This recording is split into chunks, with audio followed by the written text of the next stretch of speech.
Welcome to active contracts Tamil. So என்னோட name Krishnamurthy. நான் SEBI register advisor கிடையாது. இந்த வீடியோ உங்களுக்கு ஒரு எஜுகேஷனல் பர்பஸ்க்காக மட்டுமே. ஸோ நேற்றுக்கு நம்ம 23,300 கால் அண்ட் புட் அந்த பேசிஸில் நம்ம லெவல்ஸ் எடுத்திருந்தோம். ஸோ அதுலேருந்து வந்து ஷார்ட் ரேஞ்சுடைய டாப் அப்படின்றத வந்து பிரேக் பண்ணி இன்னைக்கு க்ளோஸ் வச்சுருக்காங்க. ஸோ இதில் நம்ம தெரிஞ்சுக்கக்கூடிய விஷயம் ஃபஸ்ட்டு நம்மளுக்கு சினாரியோ. அப்போ சினாரியோவில் ஒரு எஸ்டர்டே ஹை அப்படின்றது எந்த இடத்துல இருக்காங்க, சரிங்களா? அப்போ எஸ்டர்டே ஹைன்ற இடத்துல இருக்காங்க அப்படின்னா நியர்பை அதில் ஓப்பன் வைக்கிறாங்க. எஸ்டர்டே லோ ரொம்ப தூரத்தில் இருக்காங்க. அப்போ திரும்பி அந்த லோவை கடந்து வந்தால் தான் டவுன் ட்ரெண்ட். அப்போ இடையிலே திரும்பி அப்போ நம்மளுக்கு 300 தானே ஸ்ட்ராடல், 23,300 ஸ்ட்ராடல். அந்த எல்லையை தாண்டி பெருசாக வேற எங்கேயும் போக முடியாது. ஸோ அப்போ அதுக்கு கீழே போயிட்டு ஒரு லோ கிரியேட் பண்ணிட்டு அகைன் மேலே வந்து திருப்பி ஓப்பன்லேருந்து விழுந்திருக்காங்க. இதுதான் நம்ம புரிஞ்சுக்க வேண்டியது. அப்போ ஓப்பனுக்கு மேலே நம்மளுக்கு எஸ்டர்டே ஹைன்ற ஒரு விஷயம் இருக்குது. அங்கேயும் போயிட்டு அகைன் ட்ராப் பண்ணுறாங்க. பையர்ஸை ட்ராப் பண்ணி அகைன் மேலே எடுத்து கொண்டு போகிறாங்க. இதை புரிஞ்சுக்கணும். ஒரு ஒரு பொசிஷனல் அப்படின்றது விஷயம் வந்து ஒரு ட்ரேட் மார்க்கெட்டுடைய மூவ்மெண்ட் அப்படின்றது ஒரு 100 பாயிண்ட் இன்னைக்கு ஃபிக்ஸ் பண்ணியிருக்காங்க அப்படின்னா 100 பாயிண்ட் இப்படியே போயிடாது. ஃபர்ஸ்ட் ஆஃப் ஆல் ஒரு ஏற்ற இறக்கம் அதெல்லாம் இருக்கும். இதுக்கு தான் நம்ம வந்து ஹெட்ஜ் பண்ண சொல்கிறோம். ஸோ இப்போ ஹெட்ஜ் பண்ணியிருந்தீங்க அப்படின்னா நீங்கள் கால் ஆப்ஷனை பை பண்ணியிருந்தாலும் கூட அகைன் ஓடிஎம்ல ஒரு கால் ஆப்ஷனை செல் பண்ணியிருப்பீங்க. அந்த ஹெட்ஜில் ஸ்ப்ரெட்டு போட்டிருந்தீங்க அப்படின்னா செல் பண்ணியிருப்பீங்க. அப்போ நீங்கள் மார்க்கெட் வந்து மேலே நீங்கள் நினச்ச மாதிரி ஓவரால் இன்னைக்கு மார்க்கெட் மேலே முடிஞ்சிருக்கு, சரிங்களா? ஆனால் அந்த இடையில உள்ள இந்த இறக்கத்துலலாம் நீங்கள் வந்து பாதிக்கப்பட்டிருக்க மாட்டீங்க. அப்போ அந்த ஓடிஎம் செல் பண்ணியிருந்தோம் அப்படின்னா பெரிய லெவலில் நம்மளுக்கு பாதிப்பு இருந்திருக்காது. இதனால தான் நமக்கு ஹெட்ஜ் பண்ண சொல்கிறோம். இல்லை அப்படின்னா நீங்கள் டேரெக்டாக இன்னைக்கு மார்க்கெட் வந்து ஒரு அப் ட்ரெண்டில் தான் இருக்க போகிறாங்க அப்படின்னா நீங்கள் ஒரு புட் ஆப்ஷனை செல் பண்ணி வச்சுட்டு விட்டுறலாம். இது முன்னக்கூட்டியே உங்களுக்கு தெரிஞ்சிருக்கணும். நீங்கள் ஒரு செல்லராக இருக்கீங்கன்ற பட்சத்தில் புட் ஆப்ஷன் செல் பண்ணிடலாம். பட் நீங்கள் ஒரு பையராக இருக்கீங்கன்ற பட்சத்தில் ஒரு ஸ்ப்ரெட்டு போட்டு பை பண்ணுறது அப்படின்றது ரொம்ப ரொம்ப சிறந்த விஷயமா இருக்கும். உங்களுடைய கேபிட்டல் முக்கியமாக பாதுகாக்கும், சரிங்களா? அந்த ட்ரேடில் நீங்கள் என்ன பண்ணுறீங்க என்ன பண்ணலன்றதை விட உங்களுடைய ஓவரால் கேபிட்டல் அது பாதுகாக்கும். அதுதான் முக்கியமான விஷயம் நம்ம ஒரு ஹெட்ஜ் பண்ணுறதுக்கு. அடுத்து இன்னைக்கு டேபிளில் வந்து நம்மளுக்கு 23,300 கால், 300 புட் ஆப்ஷன், 400 கால், 350 கால், 500 கால். அப்போ 23,300 டு 23,500. இதனுடைய மிட் பாயிண்ட் வந்து 23,400. அதுக்கு மேலே தான் நம்மளுக்கு க்ளோஸ் வச்சுருக்காங்க. அடுத்து நம்மளுக்கு 23,300 ஒரு ஸ்ட்ராடல் தான் கொடுத்துருக்காங்க இன்றைக்கும். அப்போ 300 புட் ஆப்ஷன், 400 கால் ஆப்ஷன் அப்படின்னு எடுத்துக்கலாமா? இதில் டேபிளில் ரொம்ப கூர்ந்து கவனிக்கக்கூடிய விஷயம் வந்து புட் ஆப்ஷன் அப்படின்றது ஒரே ஒரு 23,300 தான். அதுக்கடுத்து 23,200. ஆனால் அதுக்கடுத்து இருக்கிறது எல்லாம் கால் ஆப்ஷன். அப்போ இந்த கால் ஆப்ஷன் இந்த டேபிளில் வர்றாங்க அப்படின்னா ஒன்று காலை செல் பண்ணவங்களும் இருக்கலாம்.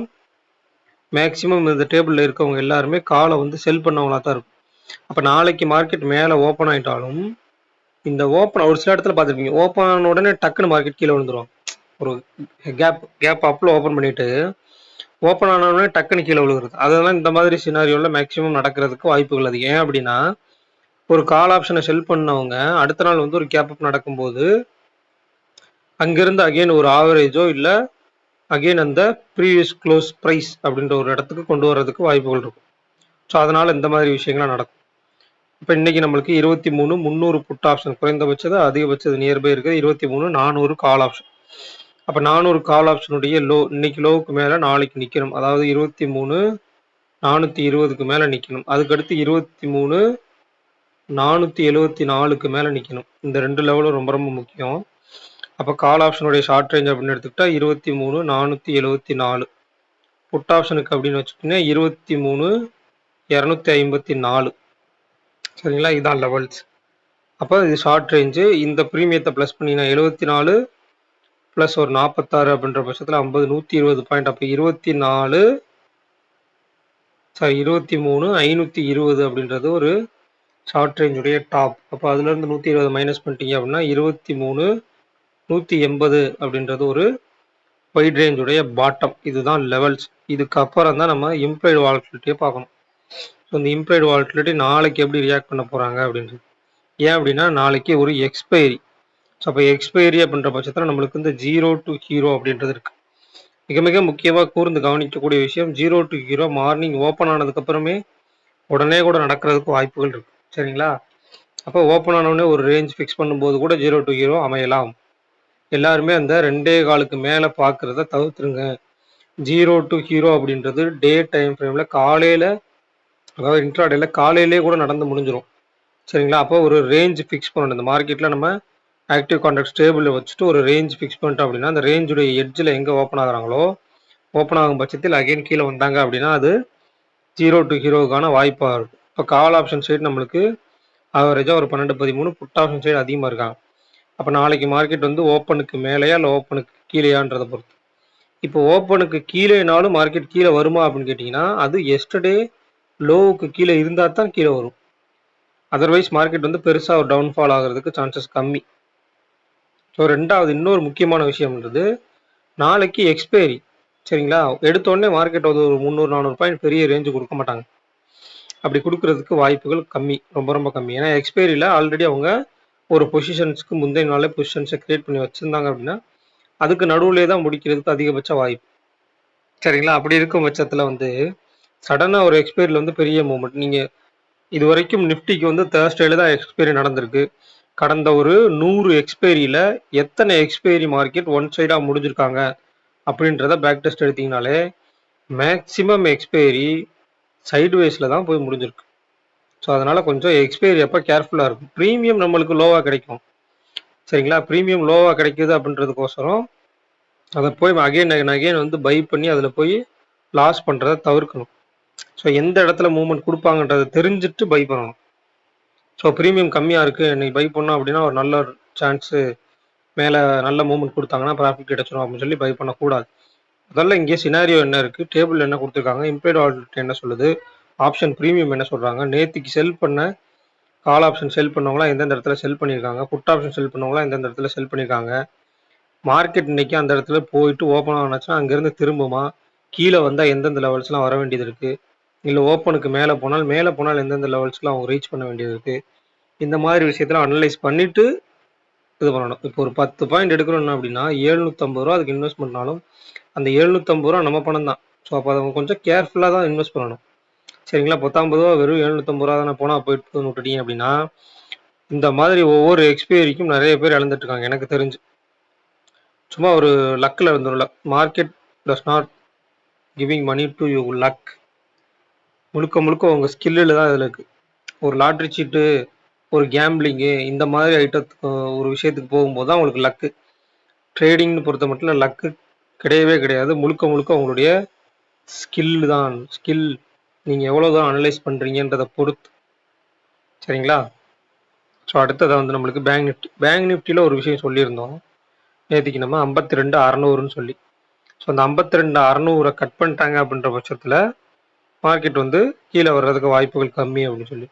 ஸோ அப்போ இன்னைக்கு மார்க்கெட் காலைல ஓப்பன் ஆனதுமே லைட்டாக கீழே வந்து எஸ்டர்டே ஹையை டச் பண்ணிட்டு அந்த எஸ்டர்டே ஹையிலிருந்து நம்மளுக்கு ரிவர்சல் எடுத்து 52,600 கடந்து மேலே போனவங்க திருப்பி வந்தாலும் அந்த 52,600 கீழே வரல, மேலேயே போய் தான் முடிச்சிருக்காங்க. இது நீங்கள் சார்ட்டை பார்த்தீங்கன்னா தெரிஞ்சிருக்கும். ஸோ அப்போ கொஞ்சம் இந்த மாதிரி கால்குலேஷன்ஸ்லாம் கொஞ்சம் கேர்ஃபுல்லாக பார்த்து போட்டு வச்சுக்கணும். இதுலேயுமே நம்மளுக்கு முழுக்க முழுக்க ஒரு மல்டிபிள் ஹெச் கால் சைடு 52,500 மட்டும் ஒரு புட் சைடு ஒரு சப்போர்ட்டா வச்சுட்டு மேலே இருக்க கால் சைட்லாம் இருக்காங்க.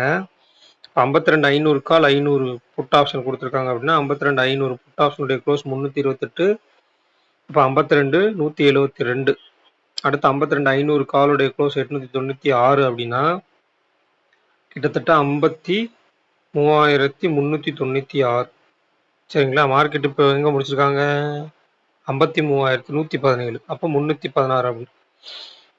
அப்போ இந்த லெவல்ஸ் என்ன சொல்றாங்க? இதனுடைய ஒயிட் ரேஞ்சுடைய டாப் எங்க இருக்கு? ஷார்ட் ரேஞ்சுடைய டாப் இப்போ நம்ம சொல்லிட்டோம்.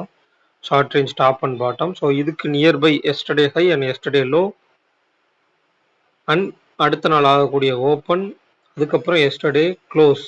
இந்த 3 லெவல்ஸ்க்குள்ள, இந்த 4 லெவல்ஸ்க்குள்ள என்னென்ன பண்றாங்க அப்படின்றத ரொம்ப ரொம்ப முக்கியமா பார்க்கணும் பேங்க் நிஃப்டிக்கு. இதற்கடுத்து பேங்க் நிஃப்டிக்கு நம்ம இம்ப்ளாய்டு வாலட்டிலிட்டியும் பார்க்கணும். ஸோ ஓவரால் நம்ம வீடியோ பார்க்கும்போது உங்களுக்கு என்ன தெரியும்னா, டெய்லி ஒரே மாதிரி தான் எடுக்கிற மாதிரி தெரியும். கிடையாது. இங்கே ஒவ்வொரு சினாரியோவுக்கும் நான் ஒவ்வொரு ஹிண்ட் கொடுத்துட்டு இருக்கேன் உங்களுக்கு. அதை நிறைய பேர் வந்து நோட் பண்றீங்களா இல்லை நோட் பண்ணலையான்னு தெரியல. நோட் பண்றீங்க அப்படின்ற பட்சத்தில் கமெண்ட் செக்ஷன்ல சொல்லுங்க, நான் நோட் பண்ணிட்டு இருக்கேன்னு சொல்லி. ஒவ்வொரு சினாரியோவுக்கும் நான் ஒவ்வொரு ஹிண்ட் கொடுத்துக்கிட்டே இருக்கேன். சரிங்களா? ஸோ வீடியோ பார்க்குறவங்க ரெகுலராக பார்த்துட்டு இருக்கவங்களுக்கு அது தெரியும். சரிங்களா? இப்போ வந்து நம்மளுக்கு கால் சைடு 15, புட் சைடு 19. அப்போ புட் சைடு வந்து அதிகமாக இருக்காங்க. அப்போ நாளைக்கு மார்க்கெட் ஓப்பனுக்கு மேலே நிற்கிறாங்களா இல்லை கீழே நிற்கிறாங்கன்றதை பொறுத்து அதே சேம் நிஃப்டி சினாரி தான். மேலே இருந்தால் எந்தெந்த லெவல், கீழே இருந்தால் எந்தெந்த லெவல்லாம் வாட்ச் பண்ணணும். இதுக்கு இடையில நம்ம ஸ்டூடெண்ட்ஸ்க்கு தெரியும். இதில் வந்து அந்த ப்ரீமியம் கால்குலேஷன்ஸ் அப்படின்றது நிஃப்டிக்கு, பேங்க் நிஃப்டிக்கு நம்மளுக்கு மந்த்லி எக்ஸ்பீரியன்றனால ப்ரீமியத்தில் பெரிய மூவ்மெண்ட் இருக்காது. இருந்தாலும் அது அந்த அளவுக்கு மார்க்கெட் வந்து அப்படி அப்படி ப்ரீமியத்துக்கு மார்க்கெட் மூவ் ஆகணும் அப்படின்னா கிட்டத்தட்ட மார்க்கெட் ஒரு நாளைக்கு 1000 பாயிண்ட்டுக்கு மேலே மூவ் ஆகணும். அந்த மூவ்மெண்ட் கொடுக்க மாட்டாங்க. சரிங்களா? முடிஞ்ச அளவுக்கு ப்ரீமியத்தை டிகே பண்ணுறதுக்கு தான் பார்ப்பாங்க. ஸோ கொஞ்சம் கேர்ஃபுல்லாக இருக்கணும். ஸோ நாளைக்கு எக்ஸ்பைரி திரும்ப திரும்ப சொல்கிறேன், கொஞ்சம் கேர்ஃபுல்லாக இருங்க. ஸோ இந்த வீடியோ பிடிச்சிருந்துச்சு அப்படின்னா லைக் பண்ணுங்கள், ஷேர் பண்ணுங்கள், சப்ஸ்கிரைப் பண்ணுங்கள். மறக்காமல் கருத்துக்களை வந்து கமெண்ட் செக்ஷனில் கமெண்ட் பண்ணுங்கள். நன்றி, வணக்கம்.